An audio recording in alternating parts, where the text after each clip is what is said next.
മലയാളി വാർത്തയിലേക്ക് സ്വാഗതം.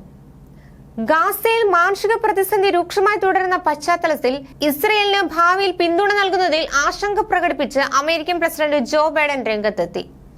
ഇസ്രയേൽ പ്രധാനമന്ത്രി ബെഞ്ചമിൻ നെതന്യാഹുവുമായുള്ള ഫോൺ സംഭാഷണത്തിലാണ് ബൈഡൻ ഇക്കാര്യം സൂചിപ്പിച്ചത്. ബൈഡന്റെ ഇടപെടലോടെ അടിയന്തര വെടിനിർത്തലിനും കൂടുതൽ ഭക്ഷണവും മറ്റ് സഹായങ്ങളും ഗാസയിൽ എത്തിക്കാൻ നിർബന്ധിതരായിരിക്കുകയാണ് ഇസ്രയേൽ. സഹായ പ്രഖ്യാപനം നടത്തിയെങ്കിലും ബൈഡൻ ഫോൺ സംഭാഷണത്തിൽ ഉന്നയിച്ച എല്ലാ ആവശ്യങ്ങളും നടപ്പിലാക്കാൻ ഇസ്രയേൽ തയ്യാറായിട്ടില്ലെന്നാണ് അമേരിക്കൻ മാധ്യമമായ ന്യൂയോർക്ക് ടൈംസ് റിപ്പോർട്ട് ചെയ്യുന്നത്. മാനുഷിക സഹായങ്ങൾ നൽകുന്നവർക്കെതിരായ ആക്രമണങ്ങളും ഗാസയിലെ മൊത്തത്തിലുള്ള മാനുഷിക സാഹചര്യവും അംഗീകരിക്കാനാകില്ലെന്ന് ബൈഡൻ നെതന്യാഹുവിനോട് പറഞ്ഞതായി വൈറ്റ് ഹൌസ് പുറത്തുവിട്ട ഫോൺ സംഭാഷണത്തിന്റെ സംഗ്രഹത്തിൽ പറയുന്നു. ഗാസയിൽ നിലനിൽക്കുന്ന മാനുഷിക പ്രതിസന്ധി, സന്നദ്ധ പ്രവർത്തകരുടെ സുരക്ഷ എന്നിവയ്ക്ക് പരിഹാരം കാണുന്നതിനായുള്ള നടപടികൾ ഉടൻ പ്രഖ്യാപിക്കുകയും നടപ്പിലാക്കുകയും ചെയ്യേണ്ടതിന്റെ ആവശ്യകതയും ബൈഡൻ ചൂണ്ടിക്കാട്ടുന്നു. ഇസ്രയേലിന്റെ തുടർ നടപടികളെ ആശ്രയിച്ചായിരിക്കും അമേരിക്കയുടെ തുടർ നടപടികളെന്നും നെതന്യാഹുവിന് ബൈഡൻ മുന്നറിയിപ്പ് നൽകിയതായും വൈറ്റ് ഹൌസ് പ്രസ്താവനയിൽ വ്യക്തമാക്കി. ഫലസ്തീനെതിരെ ഇസ്രയേൽ ആക്രമണങ്ങൾ ആരംഭിച്ചതിനു ശേഷം ആദ്യമായാണ് അമേരിക്ക ഇത്തരത്തിലൊരു കടുത്ത നിലപാടിലേക്ക് കടക്കുന്നത്. ഇസ്രയേലിന്റെ നടപടികൾ തൃപ്തികരമല്ലെങ്കിൽ ആയുധ വിതരണം പരിമിതപ്പെടുത്തിയേക്കുമെന്ന സൂചനകളും ബൈഡൻ നൽകിയിട്ടുണ്ട്. ഗാസയിലേക്ക് നേരിട്ട് സഹായം എത്തിക്കുന്നതിനായി അഷ്ദോദ് തുറമുഖം ഉപയോഗിക്കണമെന്നും ആക്രമണം ആരംഭിച്ചതിനു ശേഷം ആദ്യമായി വടക്കൻ ഗാസയിലേക്കുള്ള ഈറസ് ക്രോസിംഗ് തുറക്കാനും ഇസ്രയേൽ തയ്യാറായിട്ടുണ്ടെന്ന് US സുരക്ഷാ കൗൺസിൽ വക്താവ് പ്രസ്താവനയിലൂടെ അറിയിച്ചു. അരമണിക്കൂർ നീണ്ടുനിന്ന ഫോൺ സംഭാഷണത്തിന്റെ കൂടുതൽ വിവരങ്ങൾ പുറത്തുവിടാൻ വൈറ്റ് ഹൌസ് തയ്യാറായിട്ടില്ല.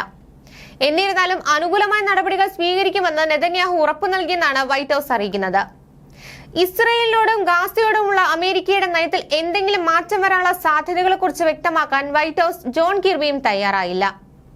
ഇസ്രയേലിന്റെ നടപടികളെ ആശ്രയിച്ചായിരിക്കും തീരുമാനമെന്ന നിലപാട് കിർബി ആവർത്തിക്കുകയും ചെയ്തു. ഗാസയിലെ കൊലപാതകങ്ങൾ അവസാനിപ്പിക്കാനും സാധാരണക്കാരുടെ പട്ടിണി ഇല്ലാതാക്കാനും നടപടികൾ സ്വീകരിക്കണമെന്ന് ആവശ്യപ്പെട്ടുകൊണ്ടുള്ള ഡെമോക്രാറ്റിക് പാർട്ടിയിലെ ഒരു വിഭാഗത്തു നിന്ന് സമ്മർദ്ദമുയർന്ന പശ്ചാത്തലത്തിൽ കൂടിയാണ് ബൈഡൻ നെതന്യാഹു സംഭാഷണം. തിങ്കളാഴ്ച ഇസ്രയേൽ നടത്തിയ ആക്രമണത്തിൽ വേൾഡ് സെൻട്രൽ കിച്ചൺ ഗ്രൂപ്പിലെ 7 തൊഴിലാളികൾ കൊല്ലപ്പെട്ടിരുന്നു. സെലിബ്രിറ്റി ഷെഫായ ജോസ് ആൻഡ്രോസ് ആണ് വേൾഡ് സെൻട്രൽ കിച്ചന്റെ സ്ഥാപകൻ. തന്റെ തൊഴിലാളികൾക്ക് നേരെ ആസൂത്രിതമായ ആക്രമണമാണ് ഇസ്രയേൽ നടത്തിയെന്ന് ജോസ് ആൻഡ്രോസ് ആരോപിക്കുകയും ചെയ്തിരുന്നു. സംഭവത്തിൽ വൈറ്റ് ഹൌസ് ആശങ്ക പ്രകടിപ്പിച്ചിരുന്നു. ഇസ്രയേൽ ഹമാസ് യുദ്ധത്തെ തുടർന്ന് ബന്ദികളെ മോചിപ്പിക്കാനാകാത്തതിലും ഗാസയിൽ സിവിലിയന്മാരെ കൂട്ടക്കുരുതിക്ക് ഇരയാക്കുന്നതിലും പ്രതിഷേധിച്ച് ഇസ്രയേൽ സർക്കാരിനെതിരെ രാജ്യത്ത് നടക്കുന്ന പ്രതിഷേധ പ്രകടനങ്ങൾ അക്രമാസക്തമാകുന്ന റിപ്പോർട്ടുകളും പുറത്തുവന്നിരുന്നു. ഇത്തരം സംഭവങ്ങൾ രാജ്യത്തെ അപകടകരമായ അവസ്ഥയിലേക്ക് നയിക്കുമെന്ന് ഇസ്രയേലിലെ ഷിൻബെറ്റ് ആഭ്യന്തര സുരക്ഷാ ഏജൻസിയുടെ തലവൻ റോണർ ബാർ മുന്നറിയിപ്പ് നൽകിയിരിക്കുകയാണ്. ഓൺലൈനിൽ പ്രചരിക്കുന്ന തീവ്ര പ്രഭാഷണങ്ങളും ജെറുസലേമിൽ കണ്ട അക്രമാസക്തമായ ദൃശ്യങ്ങളും അനുവദനീയമായ പ്രതിഷേധത്തിനും അപ്പുറമാണ്. ഇത് രാജ്യത്തിന്റെ സമാധാന നിലയെ ദോഷകരമായി ബാധിക്കും.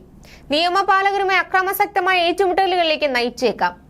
അവരുടെ ജോലിയെ തടസ്സപ്പെടുത്തുകയും ഉദ്യോഗസ്ഥർക്ക് ദോഷം വരുത്തുകയും ചെയ്യുമെന്ന് റോണർ ബാർ പ്രസ്താവനയിൽ പറഞ്ഞു. നിയമപരമായ പ്രതിഷേധവും അക്രമപരവും നിയമവിരുദ്ധവുമായ പ്രതിഷേധവും തമ്മിൽ വ്യക്തമായ അതിർവരമ്പുണ്ട്. ഇപ്പോഴുള്ളത് ആശങ്കാജനകമായ പ്രവണതയാണ്. അത് അപകടകരമായ അവസ്ഥയിലേക്ക് നയിച്ചേക്കാം. അങ്ങനെ സംഭവിക്കാൻ പാടില്ല എന്നും അദ്ദേഹം കൂട്ടിച്ചേർത്തു.